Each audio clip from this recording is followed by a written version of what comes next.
nosotros tenemos que ser agradecidos.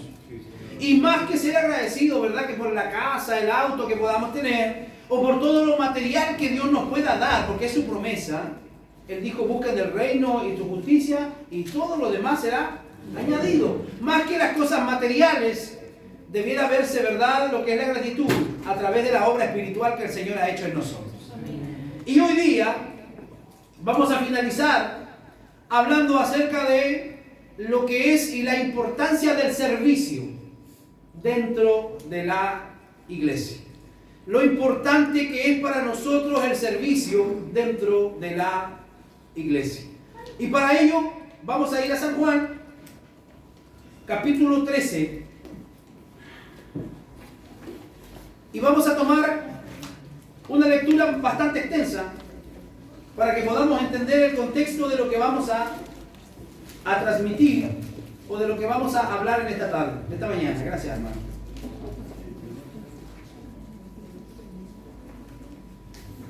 Antes de la celebración, no se olvide que yo leo la Nueva Traducción Viviente. Antes de la celebración de la Pascua, Jesús sabía que había llegado su momento para dejar este mundo y regresar a su Padre. Había amado a sus discípulos durante el ministerio que realizó en la tierra y ahora los amó hasta el final. Era la hora de cenar y el diablo ya había incitado a Judas, hijo de Simón Iscariote, para traicionarle. Jesús sabía que el Padre le había dado autoridad sobre las cosas y que había venido de Dios y regresaría a Dios. Así que se levantó de la mesa, se quitó el manto, se ató una toalla a la cintura y echó agua en un recipiente. Luego comenzó a lavarle los pies a sus discípulos y a secárselos con la toalla que tenía en la cintura. Y cuando se acercó a Simón Pedro, éste le dijo, Señor, ¿tú me vas a lavar los pies a mí? Jesús contestó, ahora no entiendes lo que yo hago, pero algún día lo entenderás. No, protestó Pedro, jamás me lavarás los pies. Si no te lavo, respondió Jesús, no vas a pertenecerme. Entonces lávame también las manos y la cabeza, Señor, no solo los pies, exclamó Pedro. Jesús respondió, una persona que se ha bañado bien no necesita lavarse más que los pies para estar completamente limpia. Y ustedes, discípulos, están limpios, aunque no todos.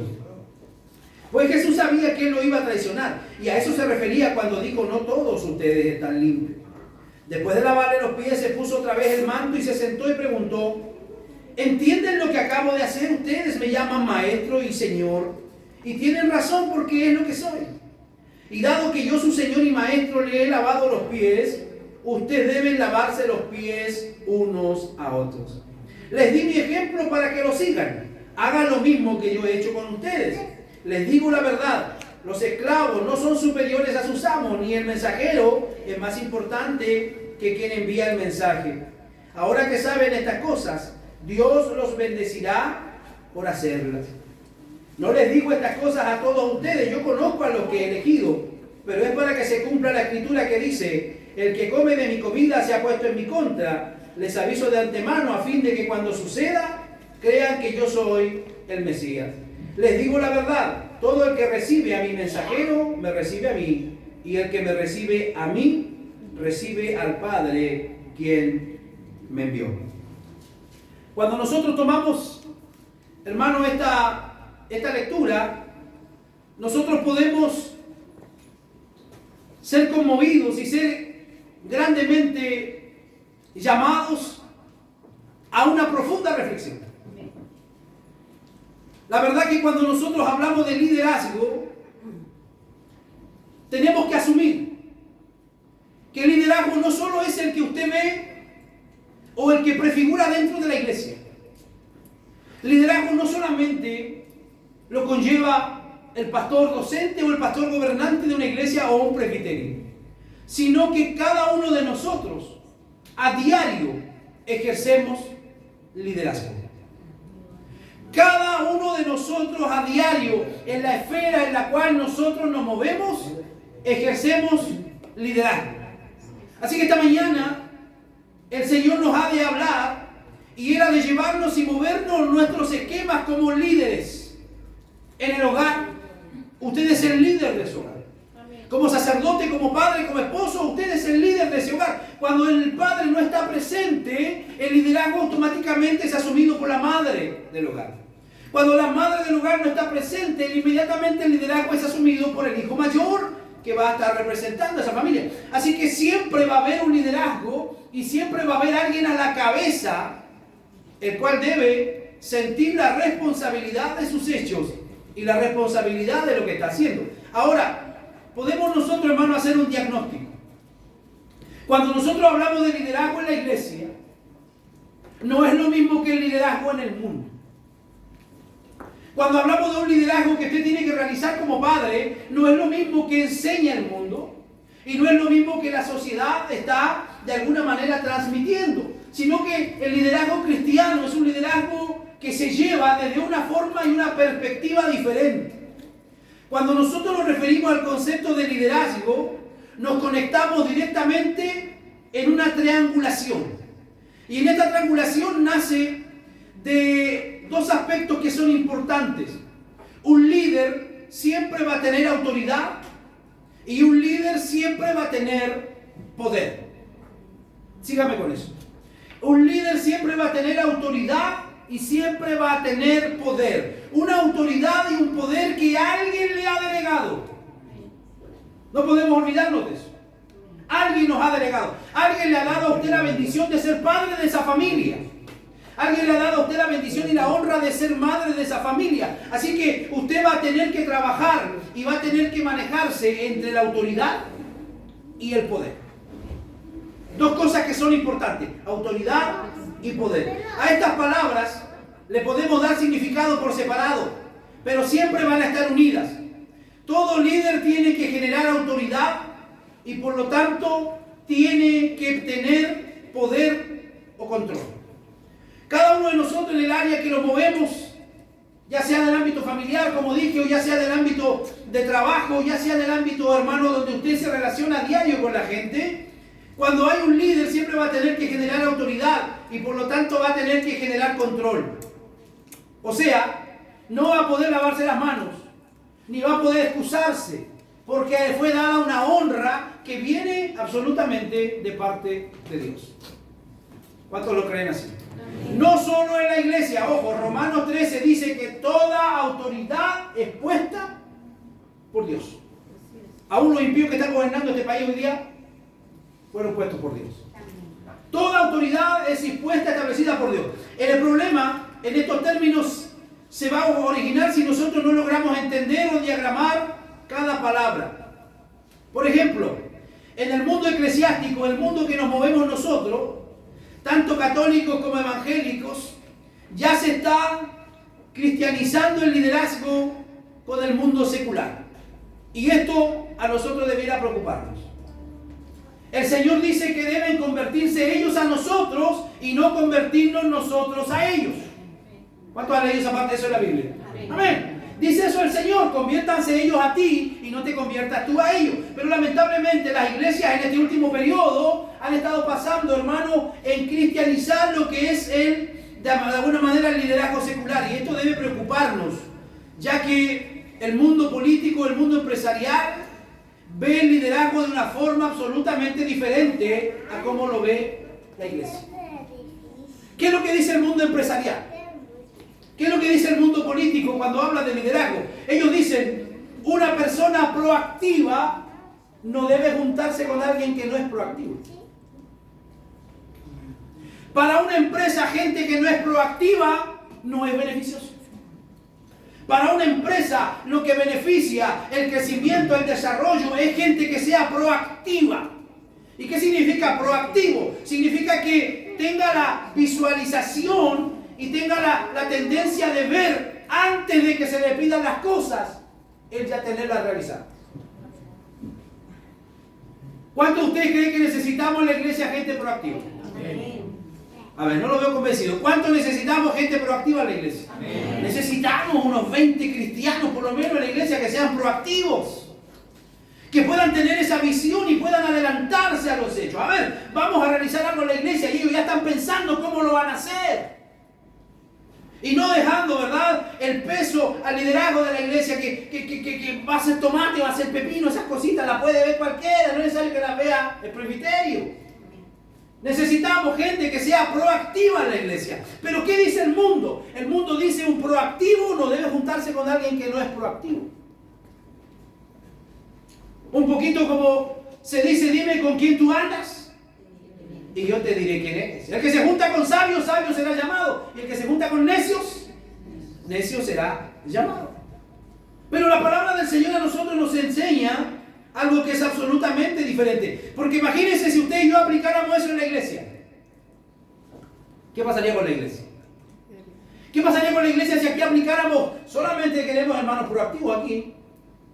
No queremos a nadie que venga a sentarse y no quiera hacer nada. No, queremos solo proactivos. Imagínense qué pasaría. Sería un fracaso la iglesia. Sería un fracaso la iglesia. ¿Por qué? Porque de alguna manera cada uno de nosotros tiene virtudes y dones diferentes. Y la Biblia es clara. Pablo dice que aún los miembros que parecen más débiles son los más importantes. ¿Cuántos están de acuerdo con Pablo? ¿No cree que Pablo hablaba locuras? Pablo dice que los miembros que parecen más débiles son los más importantes. Y usted no puede llevar eso a la práctica. ¿Conoce usted alguna persona que sea diabética? ¿Conoce a un diabético que le haya cortado el dedo chico del pie? Esa persona nunca más vuelve a pararse de la misma forma. El dedo chico del pie. ¿Qué les pasa a los diabéticos cuando le cortan el dedo chico del pie? Se desequilibran. Y pareciera que es tan insignificante, pero es importante. Del mismo modo, dentro de la congregación, cada uno de nosotros, aún los que son menos visibles, son importantes en la iglesia. Así que volteate al que está a su lado, dígale, hermano, usted es importante. Cuando la iglesia trabaja de esa manera, aplicáramos nosotros una eutanasia con aquellas personas que no están al nivel que nosotros quisiéramos. Todo este mecanismo se maneja en las grandes empresas. Y conforme a esto que nosotros observamos de liderazgo, Cristo sería un pésimo líder. De acuerdo a lo que las empresas hoy día dicen. Gente proactiva, gente que sea inteligente, gente que se mueva. Entonces Jesús sería un pésimo líder hoy día. ¿Sabe por qué? Porque Jesús se rodeó con gente no muy buena. Jesús se rodeó con personas despreciadas. ¿O la Biblia dice que la gente quería a Mateo? ¿Qué es lo que era Mateo? Mateo era un usurero. Era un recaudador de impuestos. Jesús se rodeó de personas incompetentes, frustrados. Jesús se rodeó de problemas, con gente que tenía problemas, gente que era vulgar. Ellos solo sabían el arameo galileico y no la lengua internacional que en ese tiempo era el griego.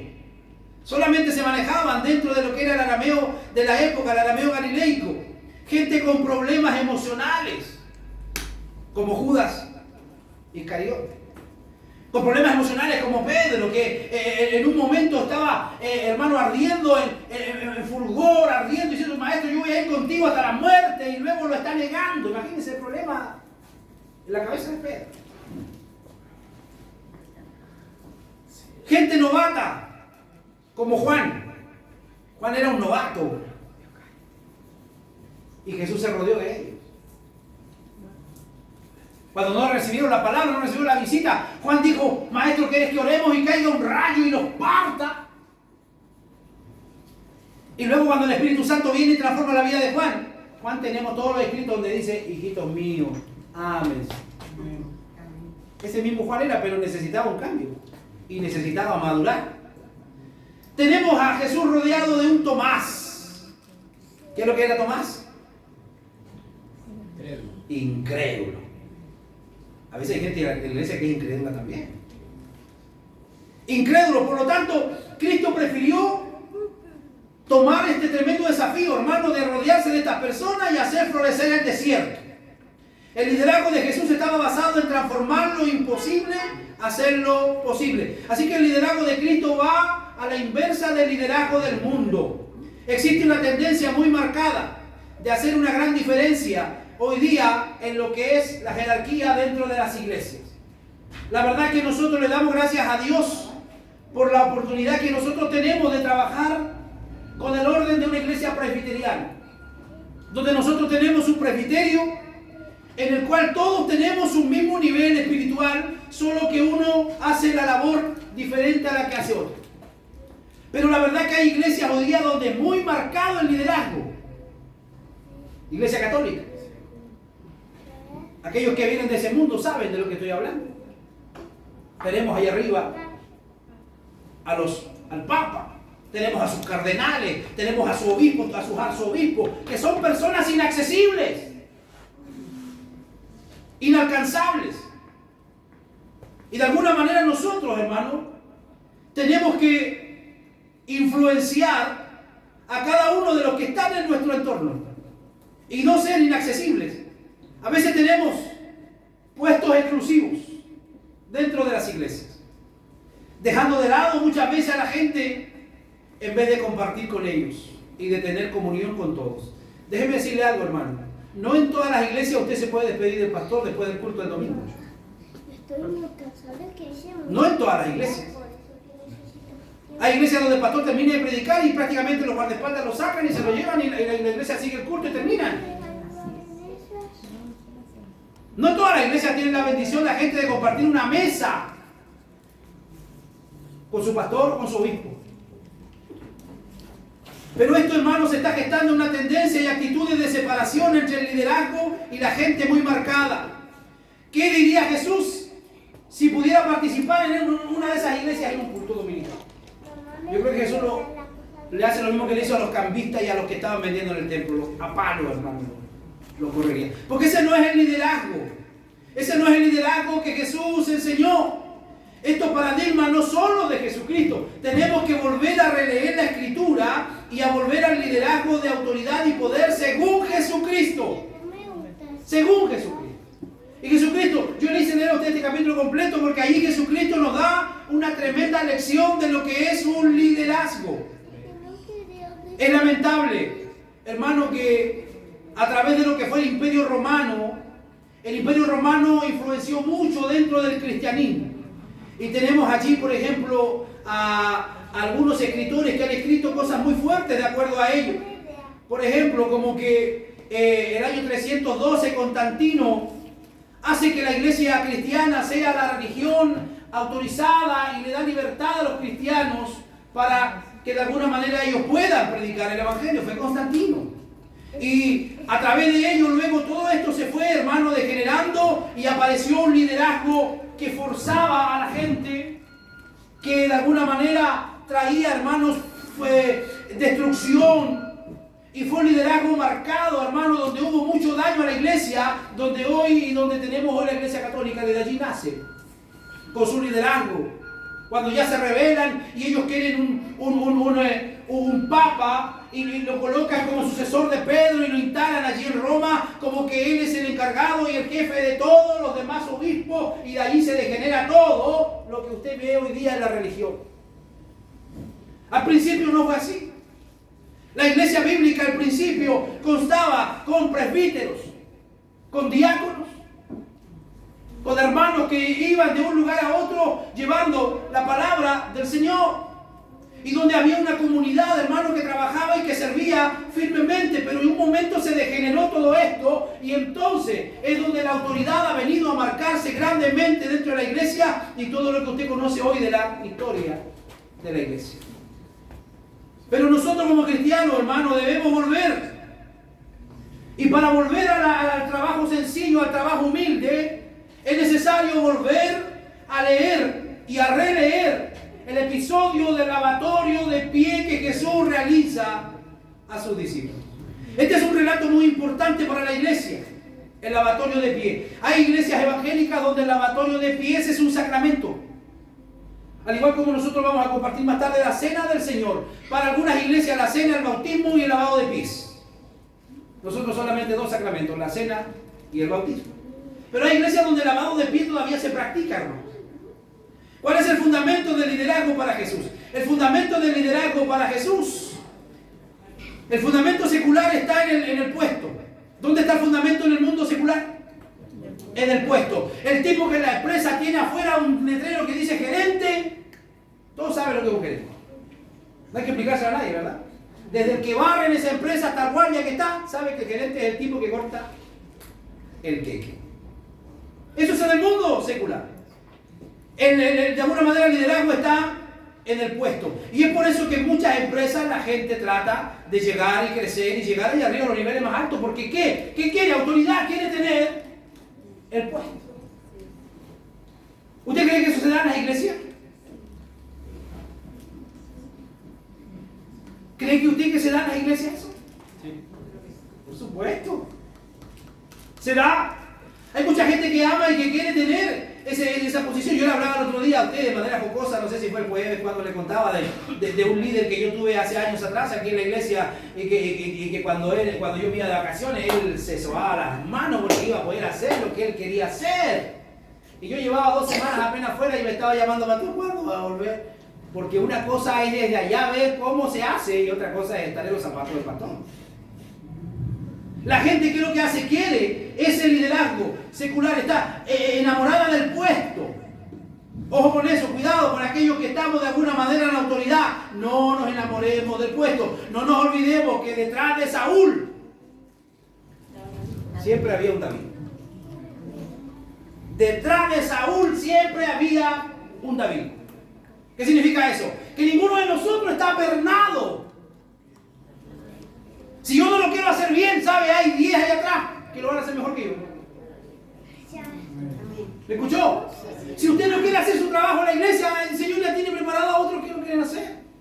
Y a veces lo hacen mejor que nosotros. Cuidado con eso, con la posición que da autoridad y poder. Jesucristo en este lavado de pies nos muestra el fundamento del liderazgo. ¿Y cuál es el fundamento? El servicio. Diga conmigo, ¿cuál es el fundamento? El servicio. En Juan 13 nos referimos al relato cuando Jesús se reúne con sus discípulos para compartir la cena pascual. Hablamos del contexto histórico. En todo el mundo semita y en el mundo oriental era costumbre del hospitalario. Aquella persona dueña de casa tenía el deber moral y tenía como parte de la hospitalidad del que tenía el pueblo hermano en el occidente, era que de alguna manera ellos tenían que recibir al invitado y según sus costumbres, ellos tenían que lavarle los pies a la visita. Eso era lo que se realizaba en cada hogar cuando llegaba un invitado. El agua, en todas las culturas orientales, no occidentales, orientales, significaba pureza, limpieza y transformación. En los tiempos de Jesús, cuando había comida, todos tenían que lavarse y sobre todo los pies y las manos. ¿Por qué? Porque eran las extremidades que más se ensuciaban caminando por las calles polvorientas o caminando por el desierto. Lo que más ensuciaba al ser humano eran los pies y las manos. Por eso es que los fariseos se preocupan cuando ven que los discípulos de Jesús no se lavan las manos. Porque para ellos era tradición que tenían que lavarse las manos y al llegar a un hogar tenían que alguien lavarle los pies. ¿Quién realizaba esto? Lo realizaban los esclavos que habían, o los servidores, o los sirvientes que habían en cada casa. Ellos estaban a cargo de lavarle los pies a la visita, pero cuando el esclavo no estaba, tenía que hacerlo el hijo menor o el más menor de la familia. Tenía que llegar y lavarle los pies a la visita. Ahora, si el dueño no le ofrecía la limpieza, era un mal gesto o una mala hospitalidad. ¿A quién le tocaba lavar los pies? Eran los esclavos encargados de lavar los pies a los invitados. Así que las familias acaudaladas con dinero tenían esclavos que tenían, entre otros deberes, lavarle los pies a los invitados. Si en la familia no había esclavos, el dueño asignaba al más joven a lavarle los pies a los invitados. Así que el padre de familia judío no podía lavarle los pies a sus invitados porque era trabajo servil de limpieza. Ahora, ¿cómo nosotros sabemos estos relatos? Lo sabemos a través de los rollos del Qumran, que eran parte de lo que eran los esenios, que fueron descubiertos, ¿verdad?, hace muy poco tiempo, donde se hablaban de las ceremonias de purificación. Así que, queridos hermanos, vaya al relato. Cuando Jesús estaba sentado a la mesa, Él estaba cenando con sus discípulos. Es muy posible que estaban ellos pensando, ¿quién lavaría los pies de todos? Ya estaban instalados en la mesa, ya iba a comenzar la acción, iba a empezar todo y ellos estaban callados, nadie decía nada, pero todos deben haber estado pensando, ¿y quién nos va a lavar los pies? ¿Se imagina usted haber estado nosotros allí? Hubiéramos estado pensando lo mismo. De repente se levanta Jesús de la mesa, se colocó una toalla en la cintura, buscó un lebrillo o una especie de recipiente con agua y comenzó a lavar los pies de sus discípulos. Imagínense el shock emocional que eso significó para los discípulos. La Biblia habla aquí de Pedro, que fue uno de los que más se opuso, pero yo creo que habían varios que no querían. Porque estaba demostrando algo absolutamente contra lo que se estaba acostumbrado a realizar en Oriente. Jesús rompió el protocolo. ¿Qué hizo Jesús? Rompió el protocolo. Jesús siempre fue un experto en romper todos los protocolos. Jesús llegaba a un funeral y resucitaba al muerto. Llegaba a un casamiento y convertía el agua en vino. Era absolutamente fuera de serie. Absolutamente rompió el protocolo porque comenzó a servir. ¿Qué hizo el Señor? Comenzó a servir, tomando la posición de siervo o esclavo, siendo que él era el Kyrios o el Señor. Jesús llega donde Pedro, donde él no acepta que su Señor le lavara los pies. Es interesante porque el relato tiene un mensaje claro de arrepentimiento. Porque hay dos verbos aquí. Cuando habla Pedro con Jesús hay dos verbos en acción. Cuando dice que ya está lavado, está usando el verbo lobo, que significa bañarse todo el cuerpo.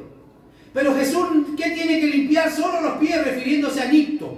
El verbo lobo y el verbo nipto. Nipto significa bañarse parcialmente o partes del cuerpo. Y aquí hay una teología respecto al arrepentimiento.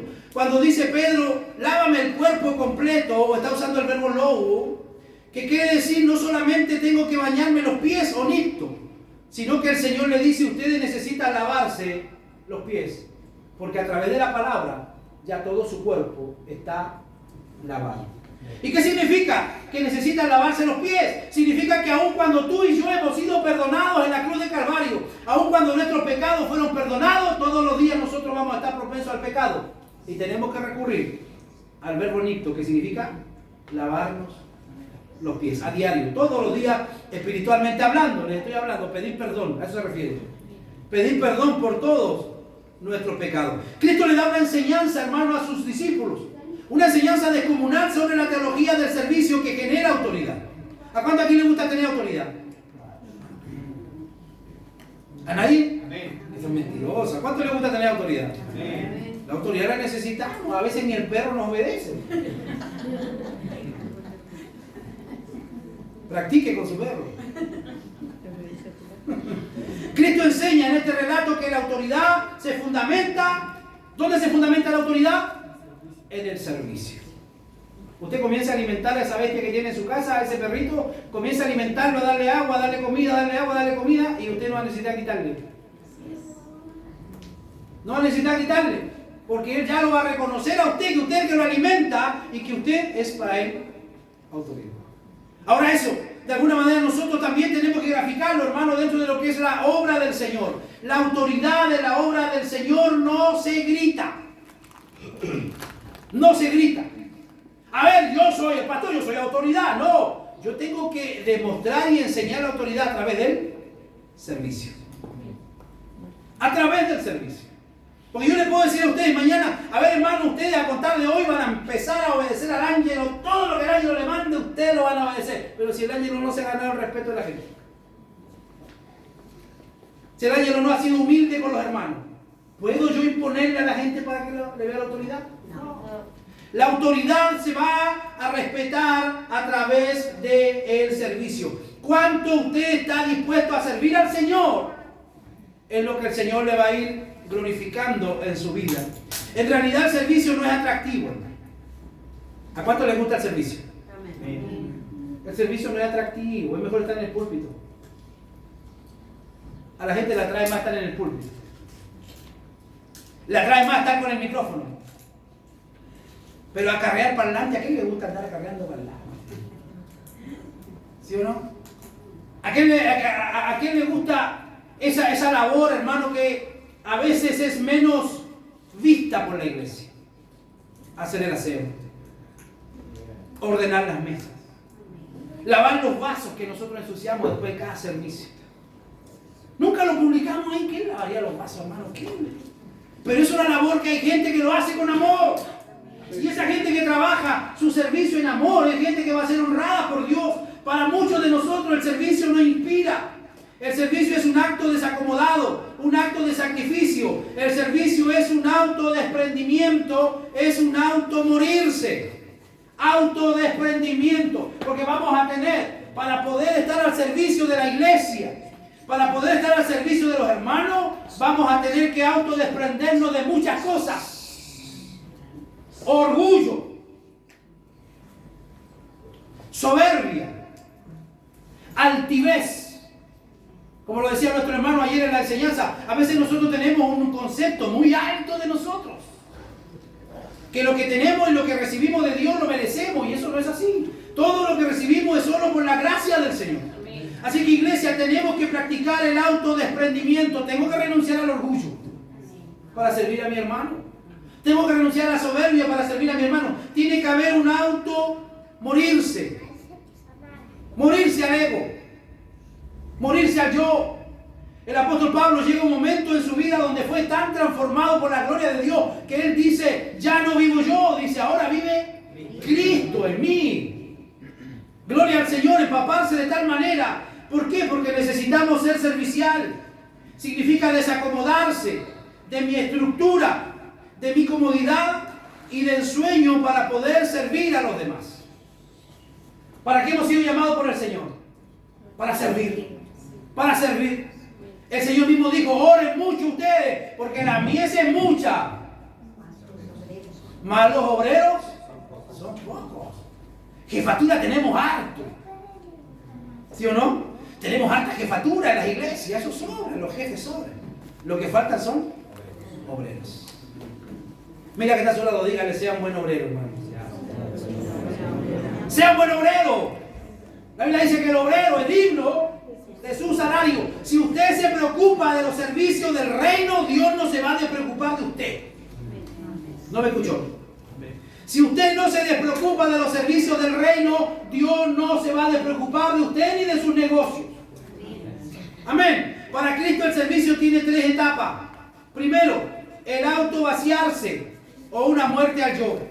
Un sacrificio, un desacomodo, el más grande servicio fue en la cruz, porque Cristo murió al derecho a vivir, murió a su propio yo, murió al derecho a ser servido, porque tenía que lavarle los pies pues él a sus discípulos. Él se desacomodó, él renunció a su derecho, renunció al privilegio de su liderazgo. Cristo asume el papel de siervo. Filipenses capítulo 2, desde el versículo 5 en adelante nos enseña. Cristo quebrantó toda la estructura del yo. ¿Quién era Cristo? Cristo era el Hijo de Dios. Era la segunda persona de la Trinidad. Pero vamos, veamos qué es lo que nos dice. Filipenses capítulo 2, verso 5. Haya pues en vosotros. ¿A quién le está hablando aquí el apóstol Pablo? ¿A quién le está hablando? A la iglesia de Filipo. Le está hablando a cristianos. Ojo, no le está hablando a la gente de la sociedad o del mundo. Le está hablando a cristianos. ¿Qué le dice? Haya pues en vosotros este sentir que hubo también en Cristo Jesús. Quédese con esa palabrita, sentir. Porque hoy día se ha malinterpretado mucho. Hermano, ¿y usted por qué no vino? No sentí venir. Como si servir al Señor fuera de sentir o no sentir. Al Señor hay que servirlo, ¿por qué? Por obediencia. Hay que servirlo, como anoche lo decía, ¿por qué? Por gratitud. No hay que andar sintiendo, porque si fuera por sentir, hoy no lo veríamos nunca, porque nunca tenemos el sentimiento. El diablo no va a querer que nosotros sintamos ganas de servir al Señor. Entonces, ¿qué dice el Señor?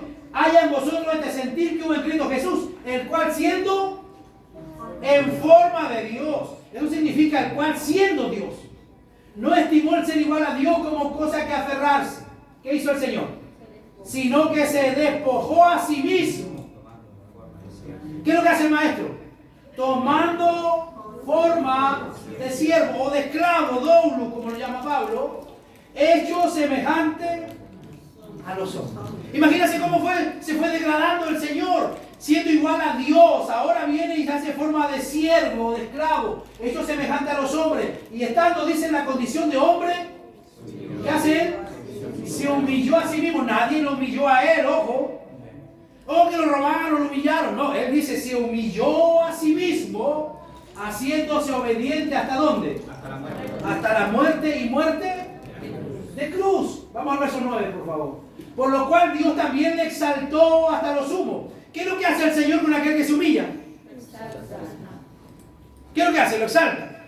Por lo cual Dios lo exaltó hasta lo sumo y le dio un nombre que es sobre todo nombre, para que en el nombre de Jesús se doble toda rodilla de los que están en los cielos, la tierra y debajo de la tierra. Verso 11. Y toda lengua confiese que Jesucristo es el Señor, para la gloria del Dios Padre. Así que imagínense, debe haber en nosotros un desprendimiento. Esto es el canto kenótico que lo llaman los teólogos. El canto kenótico o la kenosis, que es el autovaciamiento, que Jesús lo realiza de manera voluntaria. Él de manera voluntaria se autovacía de su gloria, no perdiendo la identidad de Dios. Porque Él, como Dios, en un momento quiso caminar sobre el agua y caminó.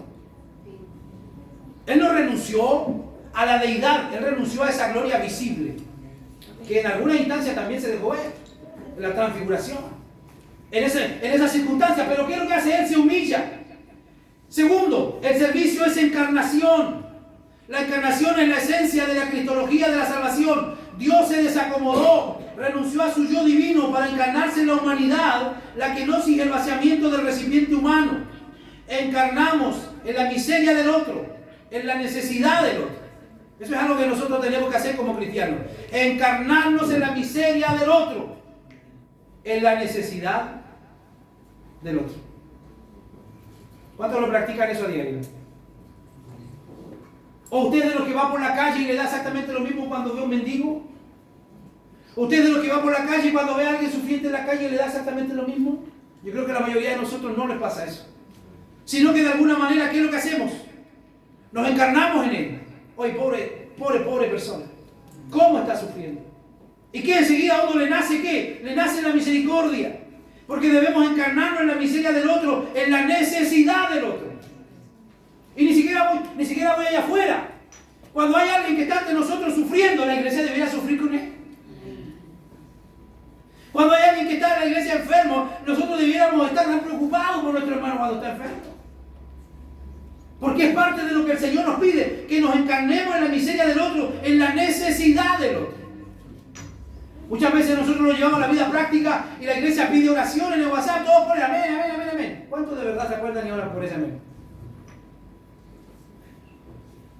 Necesitamos encarnarnos en la miseria y en la necesidad del otro. Necesitamos hermanos que se encarnen en los otros. El lavatorio de pie nos conecta con la encarnación de Cristo. Lo que hace el lavatorio de pie es humanizarnos. El Señor ahí nos hace un llamado a la humanización y a bajarnos un poquito de la nube en la que nosotros vivimos a diario. Cuando miramos a nuestro lado hay gente que está sufriendo, hermanos. Hay gente que está sufriendo. Y nosotros somos egoístas porque tenemos la buena noticia. Tenemos la palabra para llevarle consuelo, para llevarle fortaleza. San Juan capítulo 1, verso 14 dice que el verbo fue hecho carne. Así que, hermano, la bendición de Dios o el liderazgo no debe marearnos, sino siempre aterrizarnos en el servicio. Siempre a nosotros aterrizarnos de alguna manera en el servicio. Porque eso es lo que el Señor nos pide. Lo dice ahí en Mateo 23, verso 1 al 12, hay un relato. El que se humilla será enaltecido. Dígalo conmigo, el que se humilla será enaltecido. Nadie entiende el orgullo religioso tan bien como lo hace Cristo. Jesús expone el espantoso orgullo, el mezquino egoísmo, la superioridad, el legalismo y los engaños de los hipócritas. ¿Qué es lo que dice Mateo 23 del 6 al 8? Aman los primeros asientos de la cena y las primeras sillas en la sinagoga y las salutaciones en las plazas y que los hombres los llamen maestro.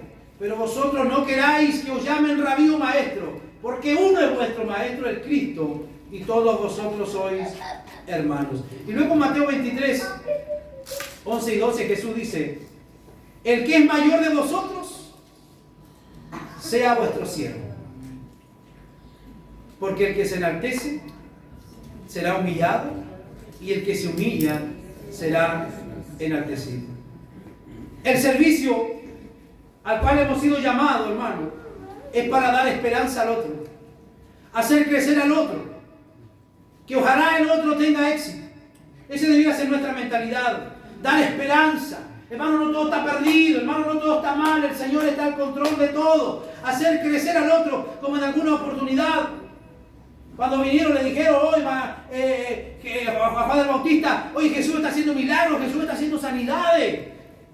¿Qué le dijo Juan el Bautista a sus discípulos?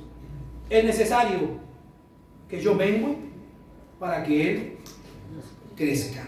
Muchas veces en la vida cristiana nosotros vamos a tener que menguar para que otros puedan despegar y puedan crecer.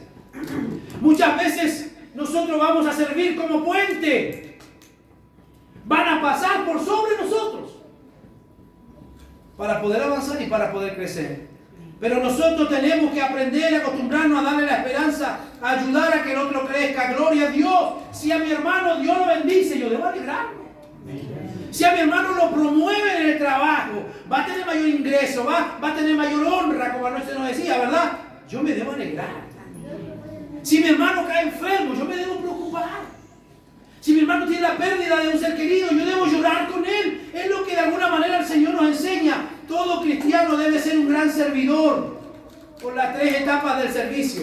En el servicio muchas veces se respira autoridad. Pero cuando respiramos autoridad, lo que hacemos es inspirar a otros al servicio al Señor. Al servicio al Señor. Jesús fue muy claro, hermanos. Cuando Jesús le dice a la gente, ustedes escuchen lo que ellos le dicen. Hablando de escribas y fariseos. Ustedes escuchen lo que ellos le dicen, pero no hagan lo que ellos hacen. Nosotros más que con 1000 sermones podemos enseñar y podemos predicar a nuestros hermanos a través de nuestro ejemplo. Más que 1000 sermones que podamos entregarle a alguien, le tenemos que predicar a través de nuestro ejemplo. Si yo soy una persona generosa, los demás van a ver que yo soy generoso. Y cuando yo, sin necesidad de hablar de generosidad, todos van a saber que usted es generoso y le van a seguir. Y le van a seguir con generosidad. Por eso el Señor fue claro. Cuando el Señor manifiesta y dice, todo árbol se conoce por el letrero que le podamos poner. Todo árbol se conoce por su fruto. Ojo con eso. Cada uno de nosotros, anoche se nos hablaba y se nos enseñaba a través del Salmo que somos plantíos de Jehová. Somos como la palmera, como el cedro en el Líbano. Y cada uno de nosotros, plantados como árboles en la casa de Jehová, tenemos que dar frutos. Pero cada árbol da fruto según su especie. Y el Señor fue claro cuando Él dijo, tremenda verdad, hermano, que se conocerá el árbol a través de sus frutos. Dígale que está a su lado con autoridad, te vamos a conocer por tus frutos.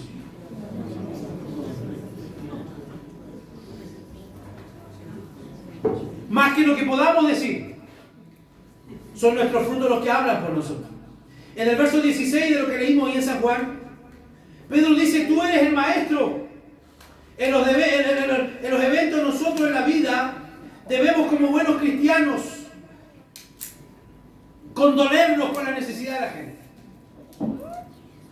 Sentarnos y compartir, hermanos. Como decía adelante con la gente, no en todas las iglesias se da eso. La autoestima, hermano, no depende de tu posición de liderazgo, sino de tu servicio. Tu autoestima no va a subir mientras nosotros te podamos dar más autoridad en la iglesia o liderazgo. Tu autoestima va a subir en la medida de que tú sirves a los demás. Amén. En la medida en que usted sirve a los demás, Cristo quiere decir que Él seguiría siguiendo y Él seguiría siendo maestro, siendo Cristo, aun cuando haya lavado los pies a sus discípulos. El hecho de Jesús lavar los pies a sus discípulos no le quita autoridad, al contrario, les enseña una tremenda lección a sus discípulos. El hecho de nosotros servir a los hermanos no nos quita autoridad, al contrario. nos realza en nuestro servicio. Tenemos que aprender como iglesia, hermanos, a no solamente oír un sermón como este, sino a llevarlo a la práctica. A llevarlo a la práctica. Y yo me gozo y yo me alegro cuando veo a los hermanos preocupados a terminar el servicio el día jueves. ¿A quién puedo llevar, pastor? ¿A quién puedo llevar en el auto? Esa es una forma de servir. Amén. Que no todos tienen.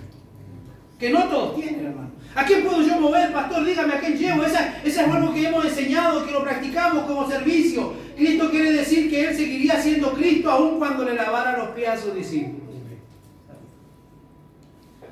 Segundo, fundamenta la auténtica felicidad. Verso 17. Cristo le ordena a sus discípulos al hacer lo mismo entre ellos, así como Él lo hizo.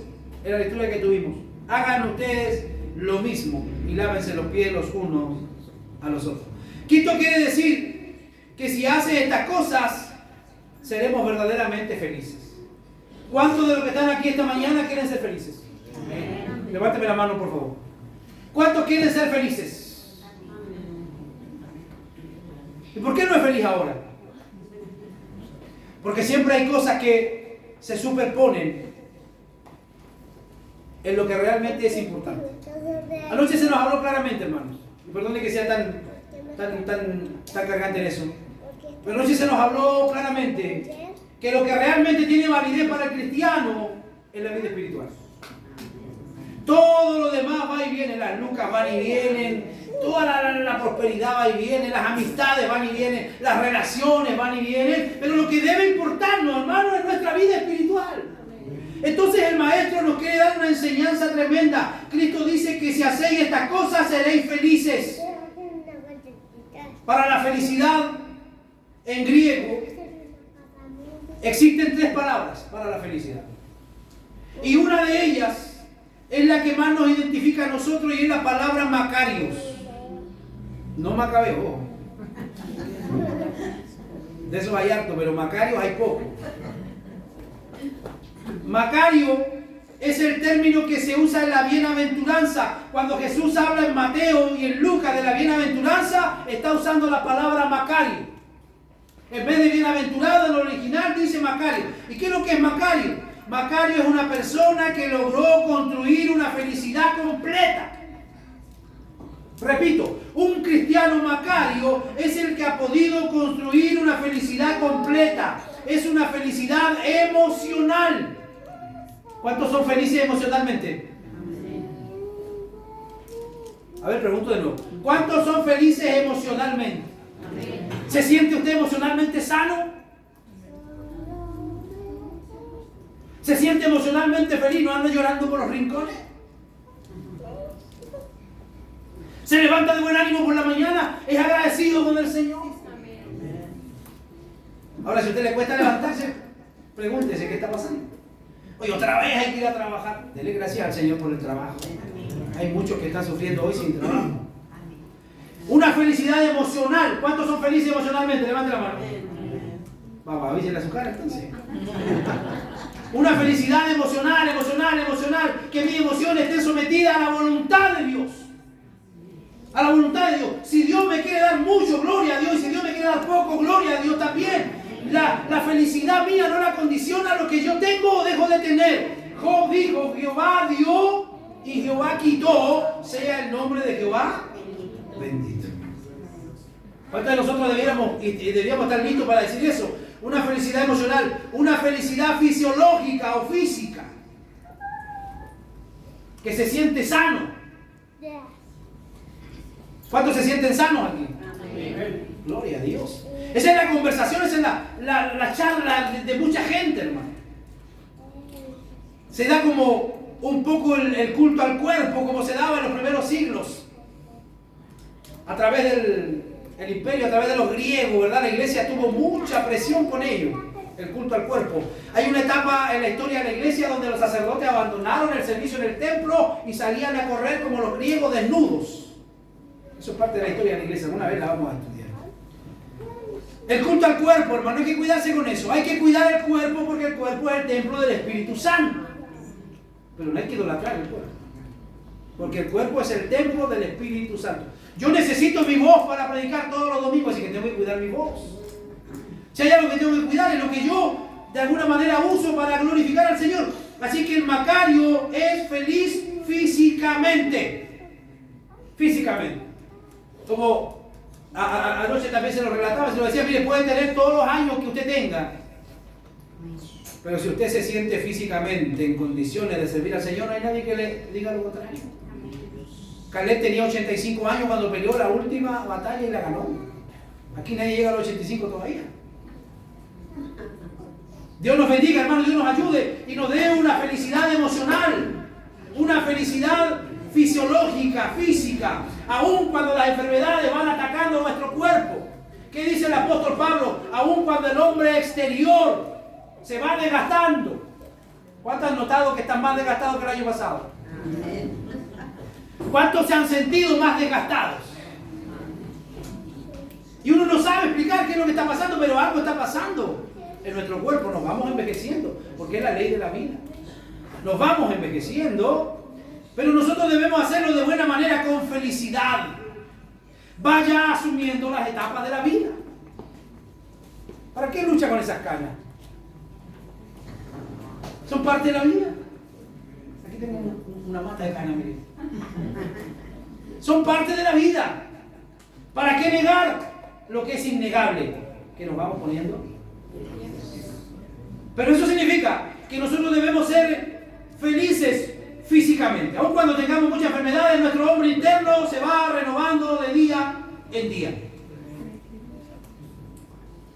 Y es algo que yo creo que pasa con todas las personas, hermano. Aun cuando uno llega a una edad avanzada, uno se siente como que tuviera 20. ¿A cuánto les pasa? Se siente como que tuviera 20. Internamente. Porque el cuerpo se encarga de decirle no tenéis 20. ¿Sí o no? ¿A cuánto nos pasa, hermano, a muchos de nosotros? Pero debemos ser felices físicamente, para que usted se sienta sano. Y también debemos ser felices espiritualmente. Felices espiritualmente, ricos en el Señor. Lo que Dios me ha dado, yo no me lo merecía. La salvación no me la merecía, fue un regalo de Dios. Así que eso me hace bienaventurado, el que es feliz completamente. Así que examine estas 3 áreas de su vida. El área emocional, busque la felicidad emocional. Sea feliz con lo poco, no sufra por lo que no tiene. Disfrute lo que tiene. Amén. Amén. Sea feliz emocional, sea feliz físicamente, gócese, alégrese con esos kilos que usted tiene. Glorifique a Dios. Amén. Glorifique a Dios. Llegará la época, el tiempo, cuando va a venir tal vez una enfermedad y entonces usted va a quedar como una Barbie. Pero va a ser una Barbie enferma. Pero por lo menos va a ser Barbie. Es lo que toda mujer quisiera. No luche y no sufra por eso, sea feliz. Hoy día sea feliz, hoy día, no sabemos hermano del mañana. Hoy día sea feliz por lo que Dios le ha dado y sea feliz espiritualmente con sus hermanos. Yo a veces no entiendo cómo que la gente puede quedarse en casa cuando es tan rico venir a la iglesia y ver a los hermanos, cantar con los hermanos. Los extrañamos cuando ustedes no están, cuando Luis no está para ayudarnos a cantar, lo extrañamos. Extrañamos cuando alguno de ustedes se enferma y no llega, lo extrañamos porque es parte de nuestra vida. Eso a nosotros nos hace felices. Estar con los hermanos. Luego voy a compartir un almuerzo allá adentro. Eso es una felicidad que nosotros debiéramos aprovechar. Porque no sabemos si vamos a estar el otro domingo vivos, hermano. Aprovechemos todo momento que el Señor nos da. El que sabe servir va a saber ser feliz de verdad. Repito, el que sabe servir va a saber ser feliz. Amén. Aprenda a servir y va a ser feliz.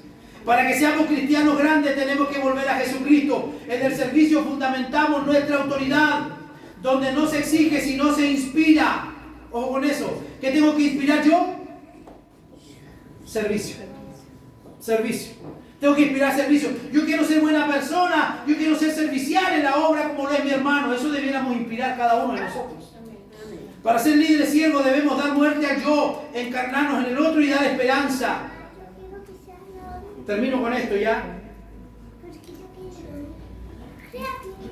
¿Cómo quisiera usted ser recordado?